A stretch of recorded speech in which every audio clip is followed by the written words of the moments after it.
selalu senantiasa ada di dalam kehidupan kita. Sayangnya firman Tuhan digenapi. Digenapi dalam arti kata, banyak ranting-ranting yang tidak melekat dengan pokok anggur. Firman Tuhan katakan, ranting-ranting yang tidak melekat dengan pokok anggur, maka itu akan dibuang orang, lalu dikumpulkan dan dibakar. Karena apa? Karena mereka banyak sekali orang Kristen meskipun duduk di gereja, banyak sekali orang Kristen ya gak mempunyai relationship yang dekat dengan Tuhan. Saudara mengucap syukur, saudara berpuasa selama 40 hari, kita diajak bersama-sama. Firman Tuhan last week saya sampaikan, bahwa puasa bukan sekedar kita menahan makan atau tidak makan ini dan tidak makan itu, tidak melakukan kegiatan-kegiatan yang mencuri akan semua ya akan relationship kita dengan Tuhan. Tapi puasa yang benar yaitu puasa pada saat kita mempunyai relationship yang dekat dengan Tuhan. Disertai dengan doa, disertai dengan pembacaan akan firman Tuhan. Saudara diajar untuk lebih dekat dengan Tuhan. Pada saat berpuasa, kita mendekatkan diri pada Tuhan. Jangan seperti orang-orang yang berpuasa, mereka justru merusak, menghancurkan, menyakitin orang lain.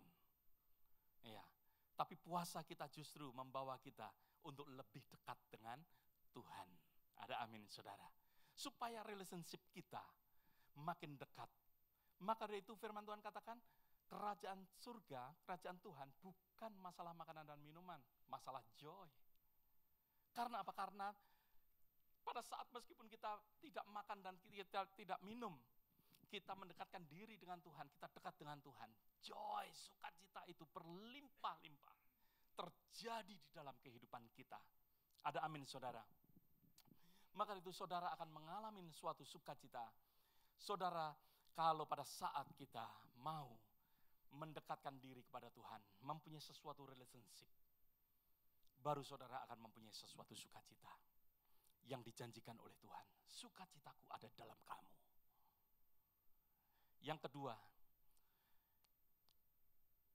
saudara, yang kedua yaitu memberikan diri kita untuk melakukan akan kehendak Tuhan dan melayani sesama kita. Saudara, apa yang dikatakan oleh Rasul Paulus di dalam kitab Kolose yang tadi kita baca bersama-sama dalam Kolose pasal yang pertama ayat yang ke-24. Dikatakan, sekarang aku bersukacita bahwa aku boleh menderita karena kamu. Rasul Paulus mendapatkan sukacita karena dia melakukan akan kehendak daripada Allah. Ada amin. Yang kedua, karena dia melihat ada orang yang diselamatkan. Ada orang yang menerima akan berkat Tuhan karena pelayanan daripada Rasul Paulus. Maka dari itu dia mengatakan bahwa aku bersukacita karena dia dapat melayani orang. Dapat melayani akan orang. Maka dari itu Rasul Paulus mengalami sukacita. Orang tidak dapat mengalami sukacita karena hidupnya untuk dirinya sendiri. Orang yang hidupnya untuk dirinya sendiri, kenapa tidak sukacita? Seperti air genangan, saudara, enggak mengalir. Kapan itu Robin share akan hal ini? Seperti genangan tidak mengalir di family meeting, is that right? Family meeting. Seperti genangan, laut mati. Genangan itu akan berbau busuk. Genangan itu tidak enak, tidak nikmat. Kenapa? Karena tidak pernah mengalir, saudara. Tetapi kalau kita mengalir dan dialiri dengan air yang baru daripada Tuhan, kita menjadi saluran berkat bagi banyak orang. Kita melayani akan Tuhan, melayani Tuhan melalui dengan melayani akan sesama kita. Maka dari itu disitulah sesuatu yang baru daripada Tuhan, kesegaran baru, sukacita terjadi di dalam kehidupan kita. Saudara dan saya mengalami sukacita karena kita melayani Tuhan. Karena kita melayani sesama kita. Tuhan mau di dalam kehidupan kita, kita melakukan akan kehendak daripada Tuhan. Saudara akan mengalami sukacita. Dikatakan juga di dalam 1 Tesalonika 2 ayat yang 19. Dikatakan, sebab siapakah pengharapan kami atau sukacita kami atau mahkota kemegahan kami di hadapan Yesus Tuhan kita pada waktu kedatangannya, kalau bukan apa? Kamu. Rasul Paulus katakan, ya. Siapakah pengharapan kami, sukacita kami, dia katakan. Kalau bukan kamu. Karena orang lain. Saudara-saudara yang sudah terbiasa dengan joy, maka dari itu pada saat saudara mengasihi orang-orang, pada saat saudara membagikan berkat yang saudara punya untuk orang lain, saudara akan merasakan happy. Ada amin? Saudara yang nggak biasa, saudara akan uangku sayang dibagikan. Tapi orang yang tahu tentang joy, kalau dia bisa memberi sukacita, dia sukacita. Ini Rasul Paulus, saudara. Ini Rasul Paulus. Kalau dia bisa melayani orang, dia sukacita. Dia bersukacita. Saudara, saya percaya kalau saudara pernah berada di dalam pelayanan dan lain sebagainya, di dalam pelayanan mimbar ataupun saudara menyampaikan akan firman Tuhan dan banyak orang bertobat, saudara sendiri akan menangis. Menangisnya bukan menangis sedih, tapi menangisnya joy, saudara.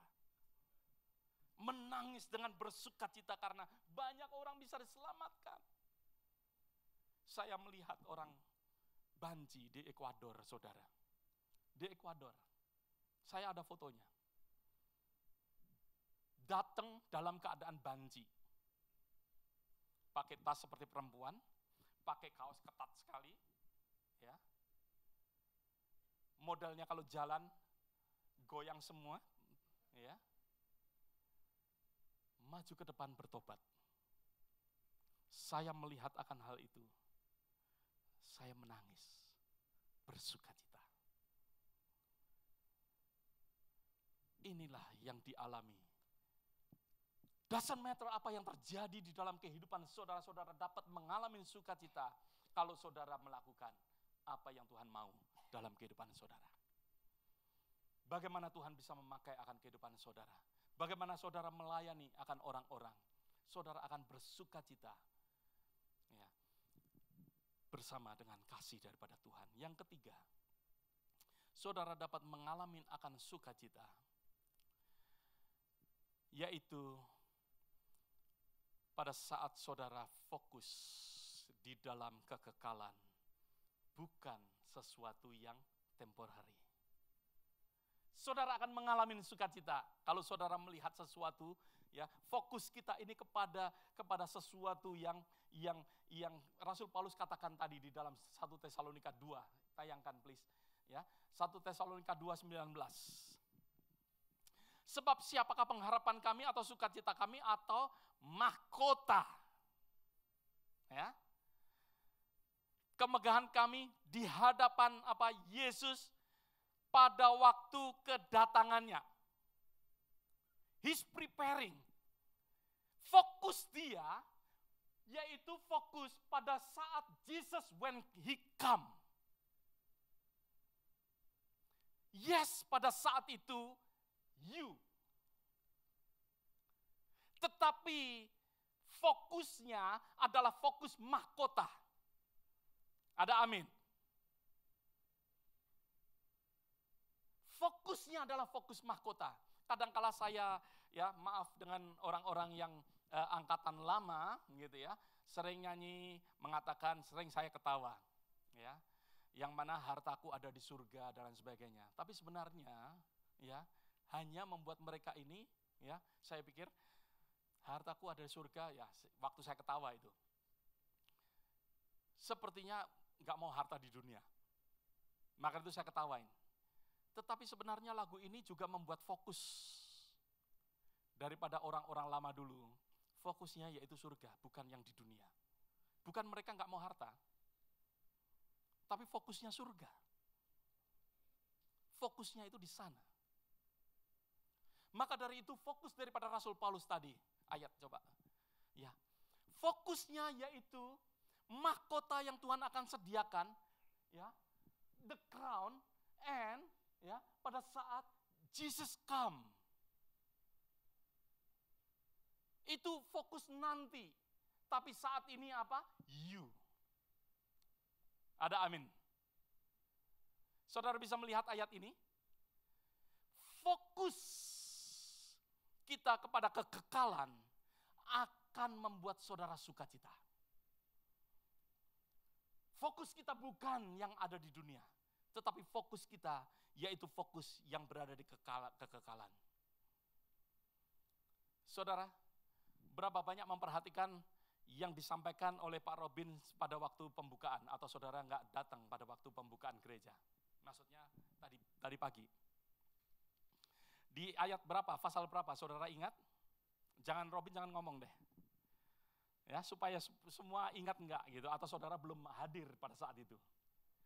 Saya menghendaki untuk saudara hadir, kita berdoa bersama-sama sebelum kebaktian.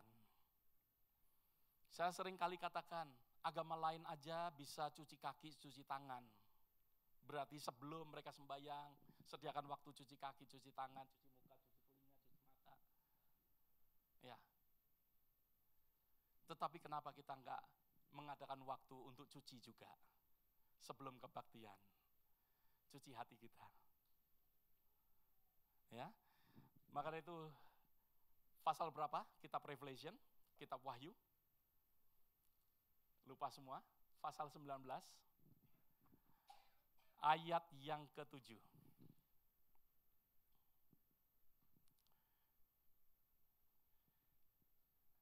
Wahyu 19 ayat yang ke-7. Dikatakan, marilah kita bersukacita dan bersorak-sorai dan memuliakan apa? Dia. Karena hari perkawinan anak domba telah tiba dan pengantinnya telah siap sedia. Di sini ayat ini mengatakan ini.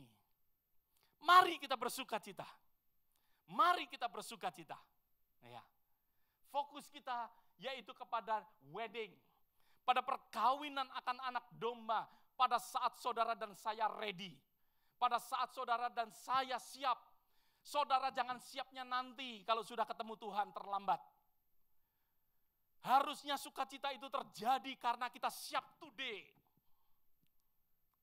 Come on. Sukacita di dalam ayat ini bukan nanti, saudara. Bukan nanti. Yes, nanti kita bersukacita karena Tuhan datang. Tetapi sukacita ini harus kita alami karena kita mempunyai sikap, yaitu pengantinnya telah siap sedia. Kita siap, Tuhan siap. Berapa banyak percaya Tuhan siap? Yang gak siap saudara dan saya. Tapi kita mau siap, amin. Kita mau siap. Kalau kita siap, maka itu kita happy. Kita sukacita, kita joy. Rejoice bersama dengan Tuhan. Karena apa? Karena kita siap. Rasul Paulus, mati atau hidup aku nggak tahu. Tapi Rasul Paulus katakan, kalau hidup aku harus menghasilkan buah. Kalau mati, keuntungan. Berarti dia ready, dia happy, anytime. Maka dari itu Rasul Paulus bisa mengatakan, aku bersukacita. Dan aku akan tetap bersukacita. Karena dia apa? Ready pada saat itu. Dan biarlah demikian, kita semua juga siap saat ini juga. Ada amin? 3 hal, yaitu kita melekat kepada dia, supaya kita juga melayani orang, ya. Disitulah sukacita kita. Melayani akan kehendak daripada Allah, rencana daripada Allah dalam kehidupan kita. Itu sukacita kita. Yang ketiga, yaitu fokus kita pada yang akan datang. Bukan nanti, tetapi fokus kita yang akan datang. Dan kita kerjakan, alami saat ini. Ada amin, saudara? Mari kita doa bersama-sama. Bapa, kami berdoa Tuhan Yesus, terima kasih untuk firman-Mu.